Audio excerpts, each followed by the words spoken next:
បាសការហើយផុសតាំងផ្អែកទៅលើការសិក្សាបែបវិទ្យាសាស្ត្របានបង្ហាញថាថ្នាំគីមីអារ៉ាមីនអូដែលបុគ្គលយកលុយបាំងមុខប្រើប្រាស់ដើម្បីជ្រលក់ទុរេននោះគឺពិតជាបង្កឲ្យកើតជាជំងឺមហារីកហើយផុសតាំងនេះត្រូវបានលាតត្រដាងក្រោយសារធាតុគីមីនេះត្រូវបានរកឃើញនៅក្នុងទុរេនថៃដែលជាហេតុធ្វើឲ្យចិនបានដាក់ច្បាប់រឹតបន្តឹងទៅលើការនាំចូលទុរេនរហូតធ្វើឲ្យវៀតណាមបាក់ជើងហើយសចាក់គោពេញប្រទេសសារធាតុគីមីអារ៉ាមីនអូហើយម្យ៉ាងទៀតដែលមានឈ្មោះថា Basic Yellow 2 ឬហៅកាត់ថា BY2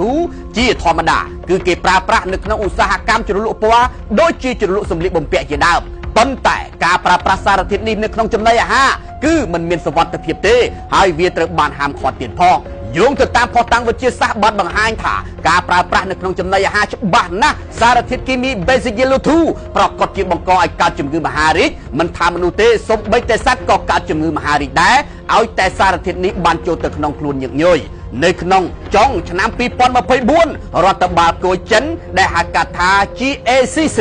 បានរកឃើញសារធាតុដ៏គ្រោះថ្នាក់នេះនៅក្នុងទុរេនថៃក្រោយមកនៅក្នុងថ្ងៃទី10ខែមករាចិនបានដាក់ច្បាប់រឹតបន្តឹងការនាំចូលទុរេនដើម្បីពិនិត្យរកសារធាតុគីមីហាមឃាត់លើចំណីអាហារបន្ទាប់ពីមានការដាក់កំហិតបែបនោះទុរេនថៃរាប់រយកុងតឺន័របានជាប់គាំងនៅក្នុងច្រកព្រំដែនណាក់ខុនហើយការរកឃើញសារធាតុគីមី Basic Yellow 2 នេះក៏ធ្វើឲ្យទុរេនវៀតណាមមិនរួចខ្លួនជាក់ស្ដែងគឺចិនបិទមិនឲ្យនាំចូលទុរេនរបស់វៀតណាមនោះឡើយនៅក្នុងពេលថ្មីដោយរកឃើញសារធាតុប្រើប្រាស់គីមីលើសកម្រិតដូចគ្នាកាលពីថ្ងៃច័ន្ទគេហទំព័រសារព័ត៌មាន VN Express បានរាយការណ៍ថាទុរេនវៀតណាមដែលនាំចូលទៅចិនបានធ្លាក់ចុះស្ទើរតែទាំងស្រុង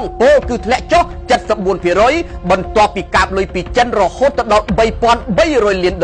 នៅក្នុងឆ្នាំ2024នោះចិនលែងទទួលទិញទុរេនវៀតណាមនឹងធ្វើឲ្យគេនឹកឃើញទៅដល់សុភាសិតមួយគឺចង់ចំណេញដាច់ចំណងរហូតធ្វើឲ្យទុរេនសចាក់គោពេញប្រទេសធ្លាក់ថ្លៃសល់ត្រឹមតែជាង$1តែប៉ុណ្ណោះនៅក្នុង1គីឡូក្រាមទុរេនវៀតណាមល្បីប្រើប្រាស់គីមីច្រើនជ្រុលបែបនេះក៏កើតមានឡើងស្របពេលដែលនគរបាលវៀតណាមបានវេកមុខរកឃើញបរិសុទ្ធ2នាក់រត់ពន្ធថ្នាំគីមីបុកទុរេនឲ្យទុំអត់ស្អុយពីថៃយកមកលក់ចាយទូទាំងប្រទេសវៀតណាមផងដែរ